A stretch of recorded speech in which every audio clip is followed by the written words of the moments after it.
નમસ્કાર વિદ્યાર્થી મિત્રો, આજે આપણે ધોરણ 10 વિષય ગણિત ચેપ્ટર નંબર 4 દ્વિઘાત સમીકરણ ગયા લેક્ચર ની અંદર 15 સુધી આપણે જોઈ ગયા હતા. આજે આપણે ઉદાહરણ નંબર 16 જોશું. તો દરેક વિદ્યાર્થી મિત્રો પોતાના પાઠ્યપુસ્તકની અંદર ઉદાહરણ નંબર 16 ની રકમ જોવો. ચાલો શું કીધું છે. ઉદાહરણ નંબર 16 ની રકમ દરેક વિદ્યાર્થી મિત્રો પોતાના પાઠ્યપુસ્તકમાં જોશે. તો વાંચો જે ઉદાહરણ નંબર 16 ની રકમ. તો કે દ્વિઘાત સમીકરણ 2x વર્ગ માઇનસ 4x વત્તા 3 બરાબર 0 નો વિવેચક શોધો અને તેના પર આપણે વિવેચક ડી ની કિંમત ઉપરથી બીજનું સ્વરૂપ નક્કી કરતા શીખી ગયા છીએ.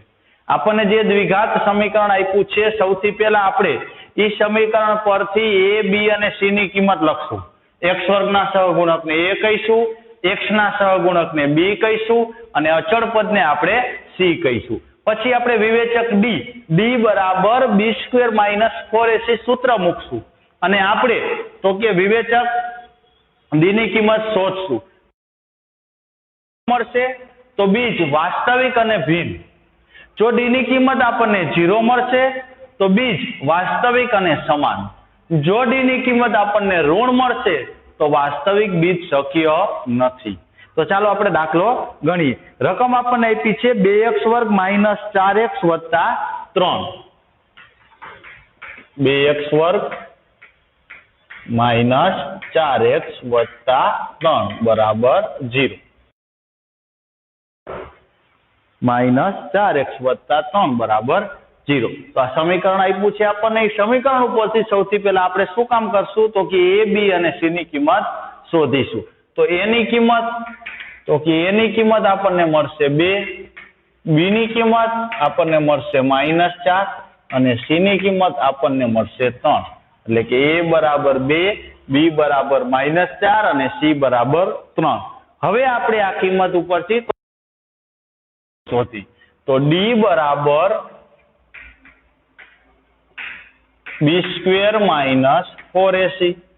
b² એટલે -4 નો વર્ગ માઇનસ ના માઇનસ 4 ના 4, a એટલે તો કે 2, c એટલે તો કે 3. માઇનસ સંખ્યાનો વર્ગ કરો એટલે કેવો થાય? પ્લસ થાય. તો -4 નો વર્ગ ચોકે ચોકે 16 પ્લસ 16 માઇનસ ના માઇનસ 4 દુ 24 એટલે 16 માઇનસ 24.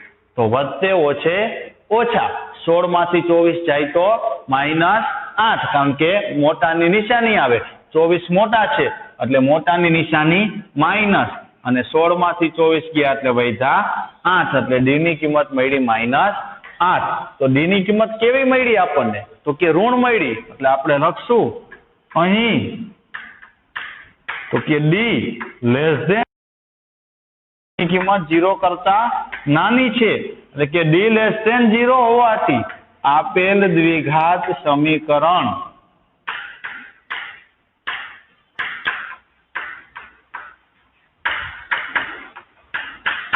ના વાસ્તવિક બીજ શક્ય નથી.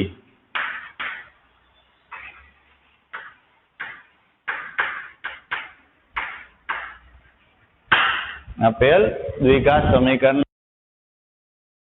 નથી, બીજ મળશે નહીં. ચાલો આવડે દરેક વિદ્યાર્થી મિત્રોને આપણે આવા દાખલા જોઈ ગયા છીએ. ઘણા બધા દાખલા ગણ્યા છે એટલે દરેકને આવડશે. હવે આપણે ત્યાર પછી ઉદાહરણ નંબર 17 દરેક વિદ્યાર્થી મિત્રો ઉદાહરણ નંબર 17 ની રકમ જોશે. ચાલો દરેક વિદ્યાર્થી મિત્રો પોતાના પાઠ્યપુસ્તકમાં ઉદાહરણ નંબર 17 ની રકમ કાઢો. જોઈ ઉદાહરણ નંબર 17 માં શું કીધું છે તો કે 13 મીટર વ્યાસવાળા એક વર્તુળાકાર બગીચાની સીમા પરના એક એવી રીતે લગાવેલ છે કે જેથી આ બગીચાના એક વ્યાસના બંને અંત્ય બિંદુ a અને b આગળ બનેલ ફાટકથી થાંભલાના અંતરનો તફાવત 7 મીટર છે. શું આ શક્ય છે? જો હા તો બંને ફાટકથી કેટલે દૂર થાંભલો લગાવવો જોઈએ? ચાલો ફરીથી રકમ તમને હું આકૃતિ દોરીને સમજાવું એટલે ખબર પડે. નકર તમે એમનામ રકમ વાંચશો તો કાંઈ નહીં ખબર પડી હોય. એટલે પેલા તો બે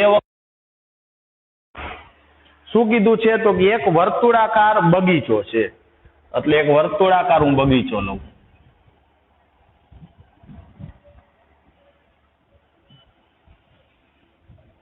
આ વર્તુળાકાર બગીચો. આ બગીચાનો આ વ્યાસ કેટલા મીટરનો? તો કે 13 મીટરનો. એટલે આ વ્યાસ આપણને આપી દીધો છે. રેડી? હવે આગળ આ બગીચાના બે અંત્ય બિંદુ, આ એ, આ બીજું અંત્ય બિંદુ બી. બગીચાના બંને અંત્ય બિંદુ એ અને બી.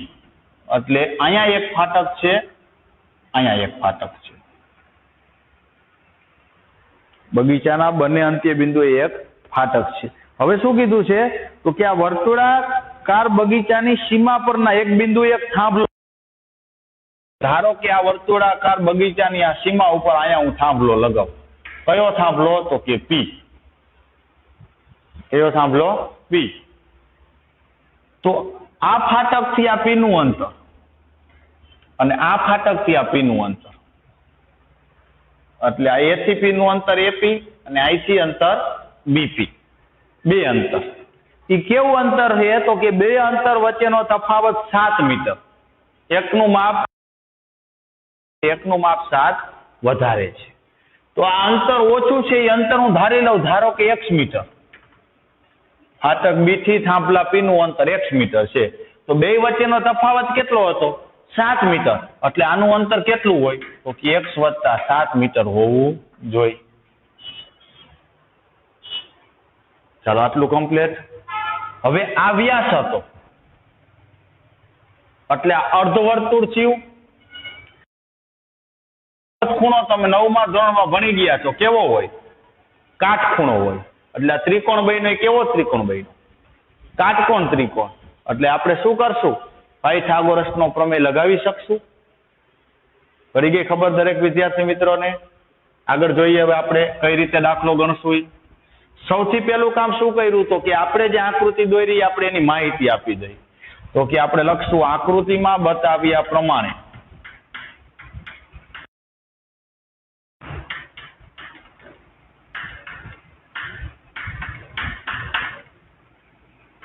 AB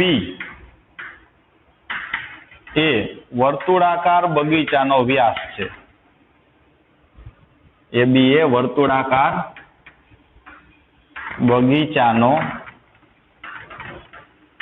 વ્યાસ છે તથા વ્યાસના અંત્ય બિંદુ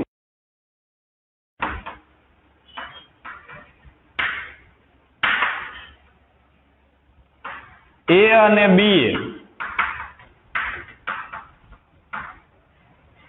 ફાટક છે તથા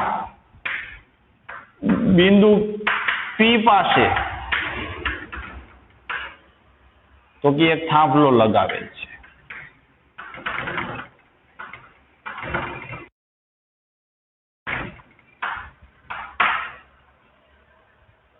હવે આપણને શું કીધું હતું?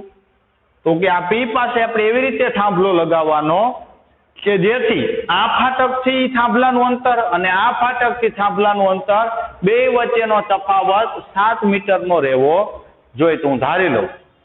ધારો કે બીપી ફાટક બી થી થાંભલા પી નું અંતર x મીટર. બીપી બરાબર x મીટર. એપી તો કે 7 મીટર વધારે એટલે x પ્લસ 7 મીટર અને AB બરાબર તો કે વ્યાસ આપણને આપ્યું હતું રકમમાં 13 મીટર છે. ધારો કે થાંભલા P થી ફાટક B નું અંતર x મીટર, A થી P નું અંતર x વત્તા 7 મીટર અને વ્યાસ AB નું અંતર. હવે ત્રિકોણ ABP માં ખૂણો P બરાબર 90 છે. ત્રિકોણ ABP માં ખૂણો P બરાબર 90 છે. કેમ? તો કે અર્ધવર્તુળમાં અંતર્ગત ખૂણો.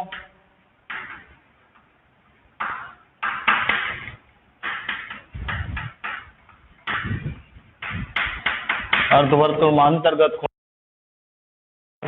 Therefore પાયથાગોરસના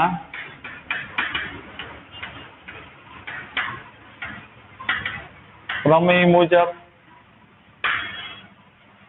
ફરીથી આટલું જોઈ લઈએ. એક વર્તુળાકાર બગીચો આપ્યો હતો, 13 મીટર એનો વ્યાસ હતો, એટલે કે આ વર્તુળાકાર બગીચો લીધો. આ 13 મીટરનો વ્યાસ AB, એ વ્યાસના બે બિંદુ એ ફાટક છે A અને B, અંત્ય બિંદુ એ ફાટક. આ અંત્ય બિંદુથી વર્તુળની સીમા ઉપર આપણે એક થાંભલો લગાવવાનો, એટલે P બિંદુ એ આપણે થાંભલો લગાવ્યો. કેવો લગાવવાનો?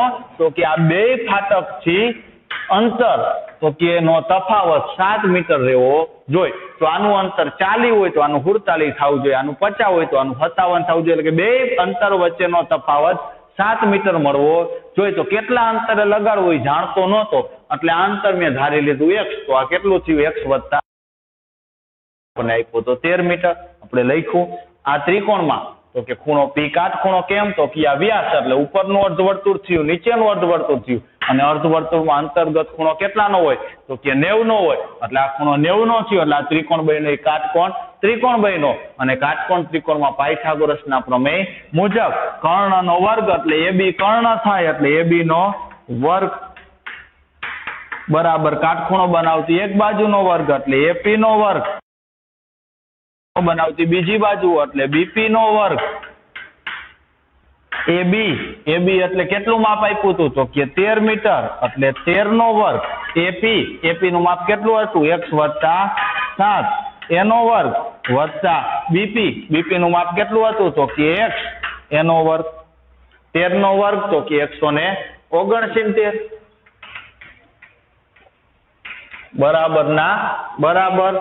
દ્વિપદીનો વર્ગ પહેલા પદનો વર્ગ હોય એવી નિશાની, બગડા સાથે પેલું પદ બીજું પદ હંમેશા વધતા છેલ્લા પદનો વર્ગ. તો પેલા પદનો વર્ગ એટલે x નો વર્ગ હોય એવી નિશાની એટલે પ્લસની નિશાની.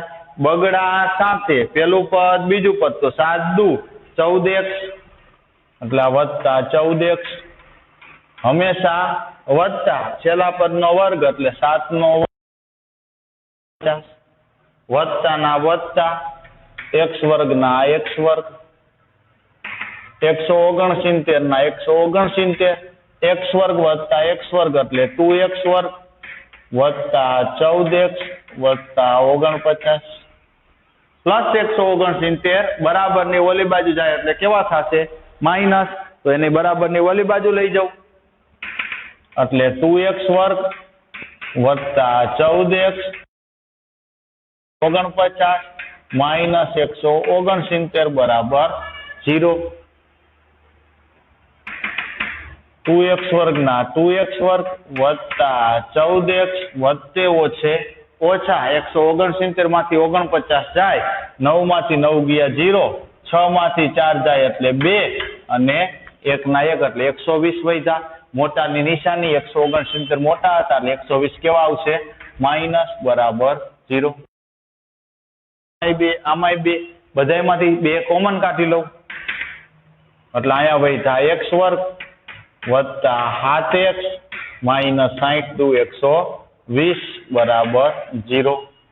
આ બે ગુણાકારમાં આમ જાય તો ભાંગાકાર 0 ભાંગા 2 એટલે શું થઈ ગયું?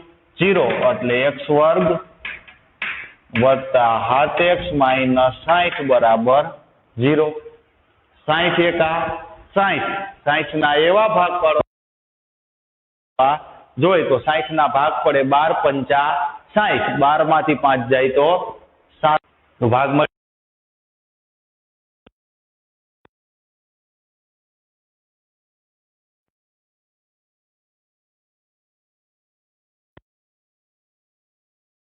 શું કરવાનું છે? તો કે બાદબાકી કરીને 7 લાવવાના છે. તો પેલો પ્લસ તો બીજો માઇનસ. તો બીજો ભાગ શું મળ્યો? 5x માઇનસ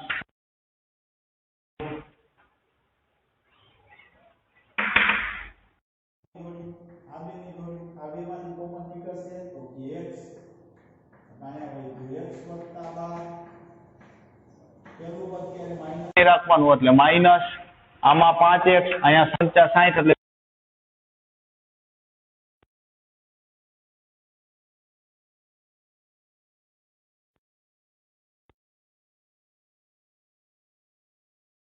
0 રખડતા ને ભેગા કરી દઉં x માઇનસ 5 બીજા કાઉન્સમાં x વત્તા 12 બરાબર 0 બેને અલગ અલગ 0 આપી દો x માઇનસ 5 બરાબર 0 અને x વત્તા 12 બરાબર 0 માઇનસ 5 આમ જાય તો પ્લસ 12 આમ જાય તો એક શબ્દ આપણે શું ધાર્યું હતું કે અંતર ફાટક b થી થાંભલા b નું અંતર ક્યારે ઋણ મળે નહીં એટલે -12 જે શક્ય નથી અને x બરાબર 5 જે શક્ય છે આમાં પણ x બરાબર કેટલા મળ્યા 5 તો આમ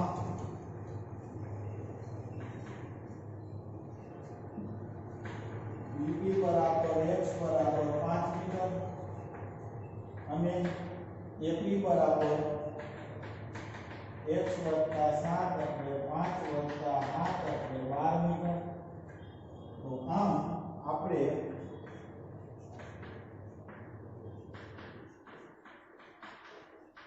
વર્તુળાકાર બગીચાની સીમા પર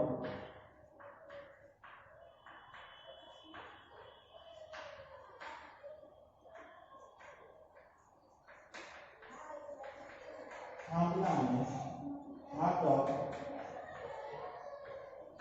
A થી 12 મીટર અંતરે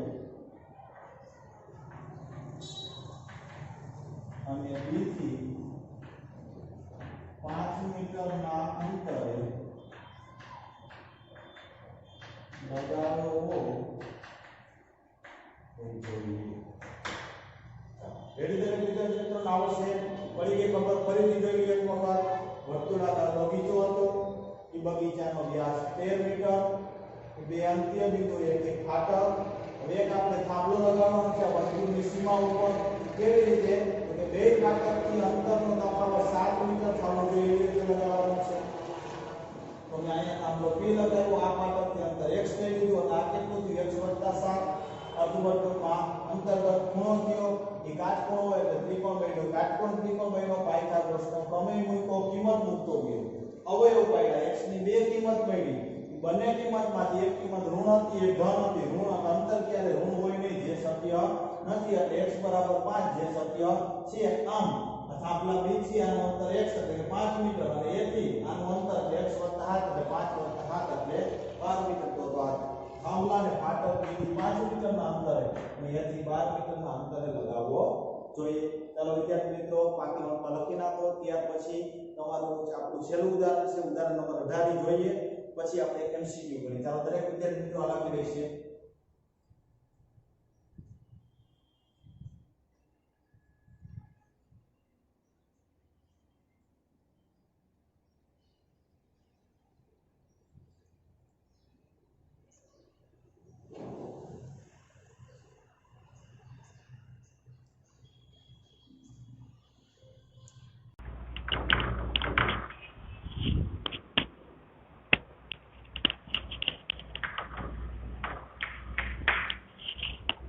ઉદાહરણ નંબર 18 ઉદાહરણ નંબર 18 ની અંદર આપણને કીધું છે એક સમીકરણ 3x વર્ગ માઇનસ 2x વત્તા 1/3 બરાબર 0 નો વિવેચક શોધો તે પરથી સમીકરણના બીજનું સ્વરૂપ નક્કી કરો જો તે વાસ્તવિક હોય તો મેળવો જો બીજ વાસ્તવિક મળે તો આપણે બીજની કિંમત શોધવાની છે. સમીકરણ આપણને આપ્યું છે 3x વર્ગ માઇનસ 2x વત્તા 1/3 બરાબર 0. હવે આ સમીકરણ ઉપરથી આપણે a b અને c ની કિંમત લખી.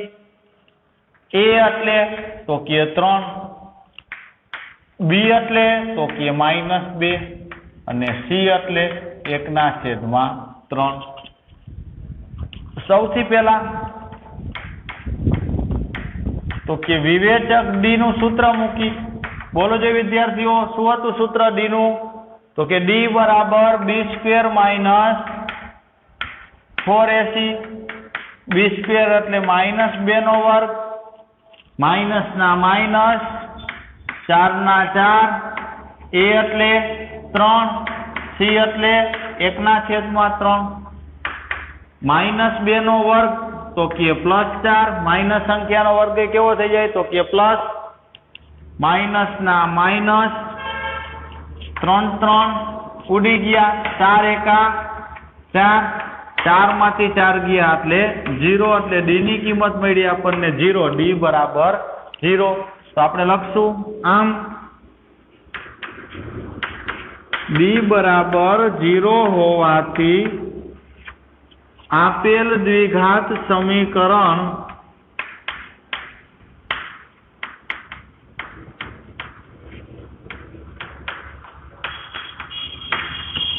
ના બીજ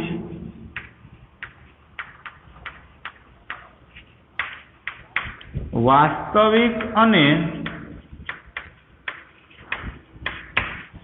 સમાન મળે d બરાબર 0 હોવાથી આપેલ દ્વિઘાત સમીકરણના બીજ કેવા મળશે તો કે વાસ્તવિક અને સમાન તો બીજ કયા મળે તો બીજ શોધવા માટે આપણી પાસે સૂત્ર હતું આલ્ફા બરાબર -b √d છેદમાં 2a આલ્ફા બરાબર -b √d છેદમાં 2a અને બીટા બરાબર -b √d છેદમાં 2a તો માઇનસ ના માઇનસ b ની કિંમત પડી -2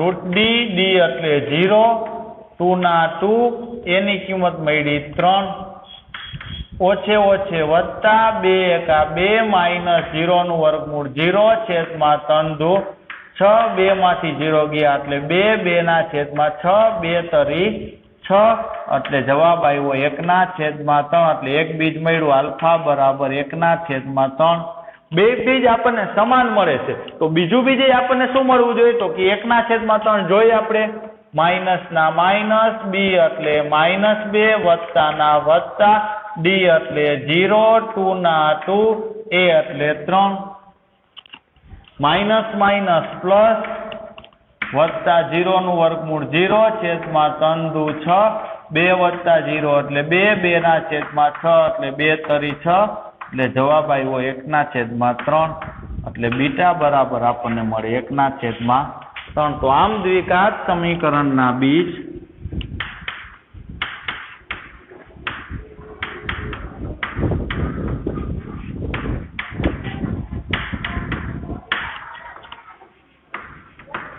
એકના છેદમાં 3 અને 1/3 મળે ચાલો આવડશે વિદ્યાર્થી મિત્રો દરેક વિદ્યાર્થી મિત્રો પાકી નોટમાં ઉદાહરણ લખી નાખશે અહીં આપણા ઉદાહરણના તમામ દાખલા સ્વાધ્યાયના તમામ દાખલા પૂર્ણ થાય છે હવે આપણે અમુક MCQ માટેની જે શરતો છે એ શરતો આપણે જોઈશું પછી આપણું ચેપ્ટર આપણે પૂર્ણ કરીશું તો આ લખી નાખો પછી આપણે અમુક જે MCQ માં પૂછાઈ શકે તેવી શરત છે તેનો આપણે અભ્યાસ કરીશું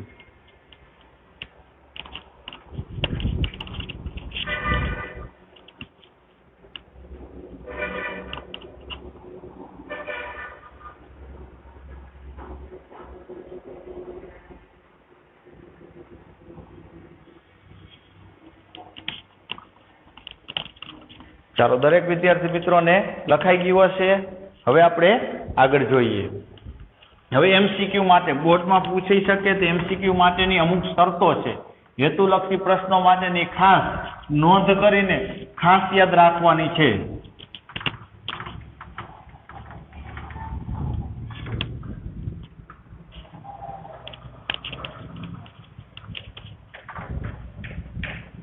પહેલી શરત જો દ્વિઘાત સમીકરણના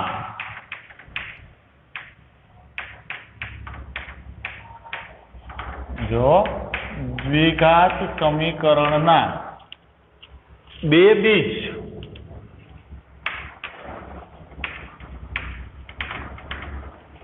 પરસ્પર જો દ્વિઘાત સમીકરણના બે બીજ પરસ્પર વ્યસ્ત હોય તો a બરાબર c થાય ખાસ યાદ રાખજો દ્વિઘાત સમીકરણના બે બીજ પરસ્પર વ્યસ્ત હોય તો a બરાબર c થાય એની ને સી ની કિંમત સરખી હોય તો જ દ્વિઘાત સમીકરણના બીજ પરસ્પર આપણને વ્યસ્ત મળે, નકર મળે નહીં. તો આપણે MCQ માં કઈ રીતે પૂછી શકીએ ઉદાહરણ જોઈએ. દ્વિઘાત સમીકરણ 7x વર્ગ માઇનસ 4x વત્તા m બરાબર 0 ના બે બીજ પરસ્પર વ્યસ્ત છે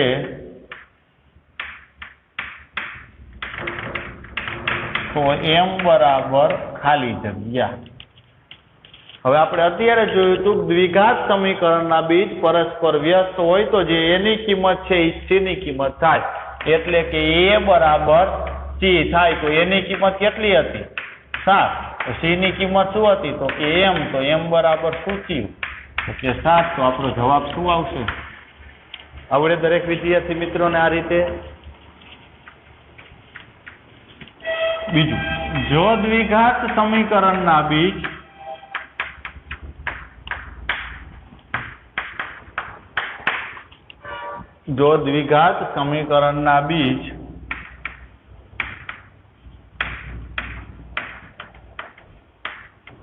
પરસ્પર વિરોધી હોય,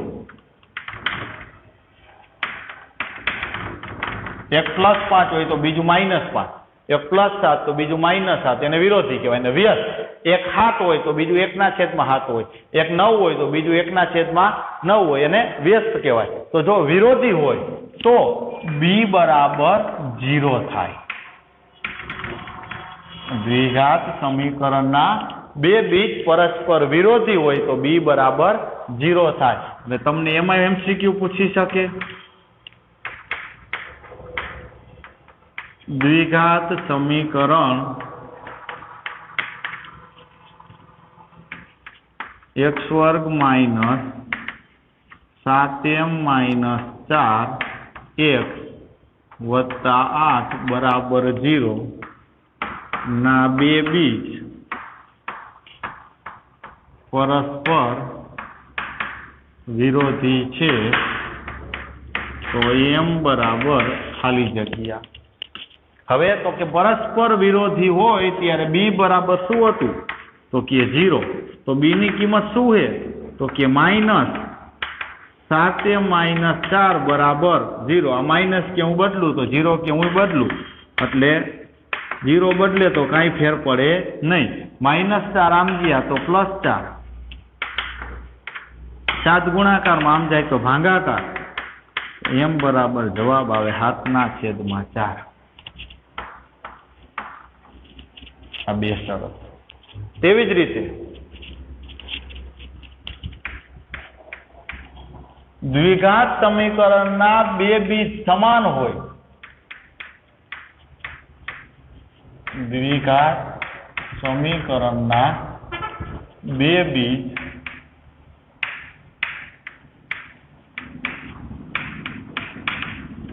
સમાન હોય તો b² બરાબર 4ac થાય. આ ખાસ યાદ રાખવાનું. દ્વિઘાત સમીકરણના બે બીજ પરસ્પર સમાન હોય તો b² બરાબર 4ac થાય. હવે આપણે શૂન્યનો સરવાળો, શૂન્યના ગુણાકાર ને આવું તમે બહુપદીની અંદર જોઈ ગયા હતા કે બે શૂન્યનો સરવાળો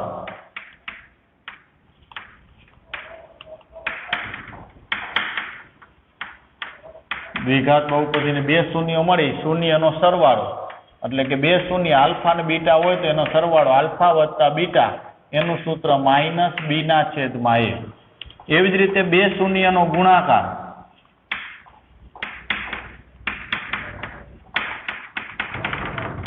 એટલે કે આલ્ફા ગુણ્યા બીટા, તો એનું સૂત્ર છે c/a. એવી જ રીતે આ તો આવડતું હતું, પણ હવે શૂન્યનો તફાવત એટલે કે બાદબાકી, આ એક નવીન આવ્યું, આલ્ફા માઇનસ બીટા. શૂન્યનો તફાવત આલ્ફા માઇનસ બીટા, તો એનું સૂત્ર છે વિવેચક d/a. વિવેચક d/a. આટલા સૂત્ર દરેક વિદ્યાર્થી મિત્રોએ તો કે ખાસ ધ્યાનમાં રાખવાના છે. આના ઉપરથી તો કે તમને MCQ ની પૂછી શકે. અહીં આપણે આપણું ચેપ્ટર પૂર્ણ કરીએ છીએ.